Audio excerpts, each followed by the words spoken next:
The idea for the e-waste thing came out of a leadership team meeting where people were just talking about the empty trucks, and so some, I don't even know who was the idea, but the point is there was no stockholder interest to say, no, wait a minute, that's gonna reduce my dividend this year. There was no, so the culture of thinking about whether those ideas work within the company mission was embraced, and there have been other ideas, of course, that weren't. But they just kind of happen. It's not magical, but it's serendipitous in a way. So, I mean, and some of them happen strangely. I was giving a talk to a business class over at Berkeley, and one guy asked me, well, you know, you guys created this big successful business with a very small investment, and you've given all this money away. Why don't you invest in other businesses like you instead of donating your profits? You know, I didn't really have a good answer for that. So, you know, I went and started thinking about it and talked about other people, and so now we take a certain amount of our donation dollars and we invest in social enterprises that we think can produce a better outcome than if we were just to donate the money to the outcome that the social enterprise is designed. So we have investments in like Mama Chia, which you know is a fair trade product that assists workers, collectives in Chiapas. We have an investment in Social Imprints, which is a printing company, very successful in San Francisco, that uses ex-offenders as their workforce. Very successful. We've investment in Barracola. So we got like 10 or 12 of these small investments that we otherwise would have made donations to nonprofit organizations. But some of these companies have become very large and donate more than we originally invested in them. But plus, we get to keep them on our books as assets. So, you know, a donation is gone. An investment is still on your books as an asset, so the bank kind of likes that. So, you know. So stuff like that. Somebody called us up one day at the front desk and they said, it was a nonprofit organization, the Hive over in Oakland, said, we're having a big meeting, we need a projector. We need to buy a projector. How much do they cost? And they cost like $1,500. So the person said, well, why don't you just borrow ours? We've got projectors over here. So they said, whoa, that's a good idea. So they came over and borrowed our projector, used it for their event, and when they returned it back, they saved them $1,500. Now, it costs us maybe some profit, but you know, we're going to give the profit back to them or someone like them anyway. So it was just like the receptionist. We don't call them receptionists, we have some fake title. Director of First Impressions. But you know, they made that decision. They said, why don't you... Now, had the receptionist at Staples said that, they would have been fired. That's a $1,500 sale you just lost. But you know, it just kind of made sense. And it didn't cost us anything. We didn't have it for a day, but we didn't have a meeting that day either. So everybody kind of learns to think, and then when they realize they don't get their hands slapped for doing stuff like that, they do what comes naturally, which is do the right thing. I mean, I sometimes evaluate business plans for like high schoolers and junior high schoolers in these entrepreneur clubs at these schools. It's amazing to me. You go into listening to these kids come up with these business plans. Every single one of them has a social benefit element in their business plan. And I ask the teachers, where does this come from? And they say, we don't know. It just kind of just naturally shows up. They want to, you know, share the profits with their local YMCA or something. It's just kind of what people would normally do if there's no pressure kind of driving that kind of sensibility out of them in a normal course of business. So, and that's, I think, what we are able to do since we've kind of created that, not so much culture, but it's embedded in the structure of our business, and in yours as well, and Salesforce as well. They all know that they can come up with a good idea. It doesn't have to have a financial bottom line. If it does the right thing and doesn't destroy the company, they do it. So. Great, thank you. One more question. One quick question? All right. Our group question was already addressed, so I'm going to come up with another question really quickly. I wonder, you know, we're trying to get more and more companies to sign on to incorporate philanthropy into their business models, but do you ever worry that you'll lose a little bit of your competitive advantage as more companies decide to sign on and adopt these type of models? Is that something that you think about or ever worry about, or is it more just excitement over people having this mentality? Wouldn't it be great if Staples gave 100% of the profits away? Wouldn't that be great? I mean, I agree. Yeah, I mean that's kind of the way we think about it. You know, so we're focused on the mission, And if somebody wants to, if we force somebody else to focus on the mission in order to compete with us, we see that as a good thing. So, Yeah, I think for us, it's we are a company that's really distinguished ourselves by differentiation in with our mission, and we are seeing people pick up on a lot of what Whole Foods Market has done these days, and it is causing a competitive challenge for us. And we need to learn how, but I think the thing is that, if you're going to be a leader, you have to expect that people are going to follow, and you have to continue to lead and drive it forward. So that, should make us stronger. And ultimately, if you create a race to the top, a race to higher purpose, then that's a good thing. And if we're all mission oriented, then, fantastic. It's competition, but at least we're moving in the right direction. Great, thank you. One other thing that, I'm hoping that, we're here in the Bay Area, a lot of green companies, and we promote oftentimes how we're sustainable and green. And, along those same lines, maybe not in my lifetime, but maybe in your lifetime, people won't be advertising that they're green because that's just how everyone's going to be. And would it be a nice thing that it would happen with philanthropy as well?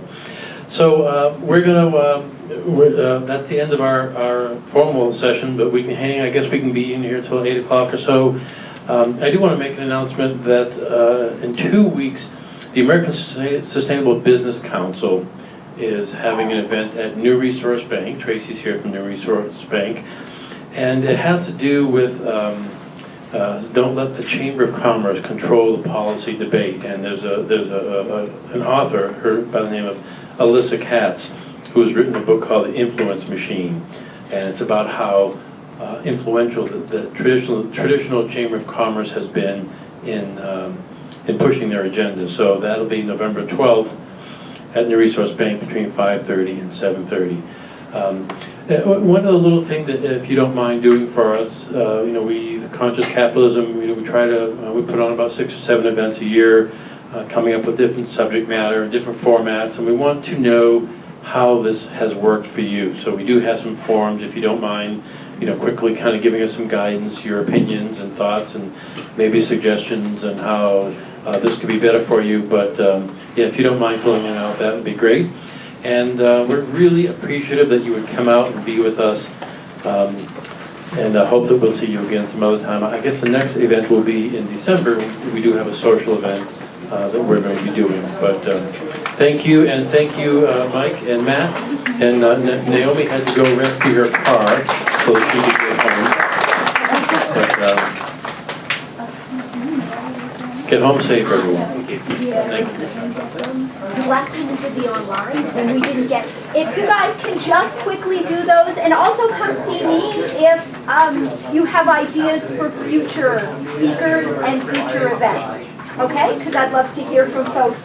We went back old school paper, because last time we did it online, we didn't get as many, feedback from folks. So we're going old school for it tonight. So just quickly, just let us know your feedback and also what we can do to improve and what we can change and what worked. Okay? Right, everybody happy? And then the panelists will be standing, and there's also, if you continue that here and I did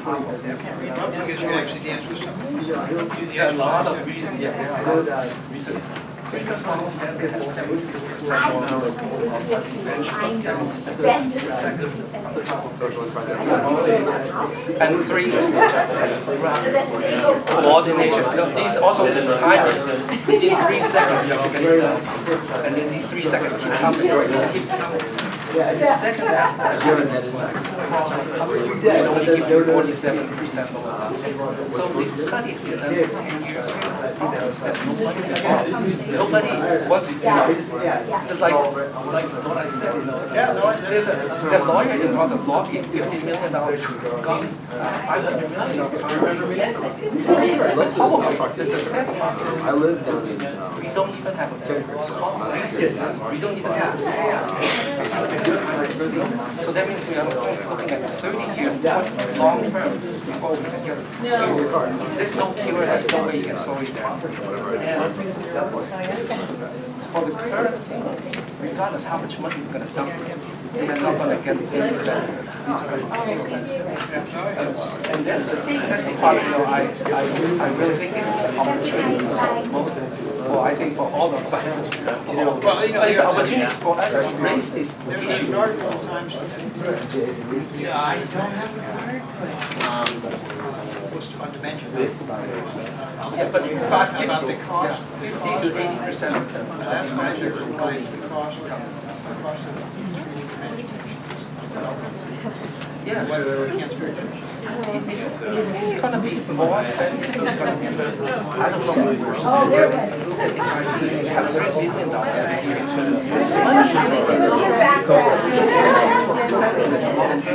I'm not saying. I'm just saying.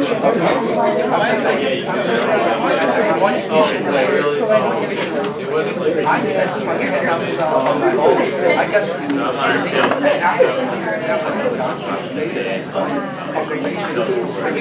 Here's my soul. You're very passionate. Yeah, so I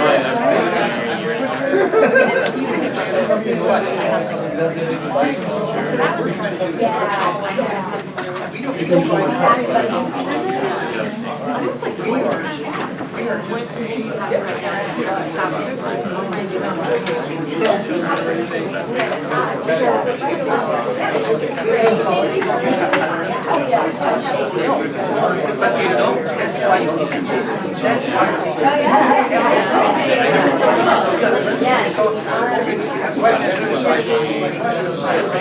You are the one who is I mean, not me. What's it for me? How do I use this?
Yeah, I mean,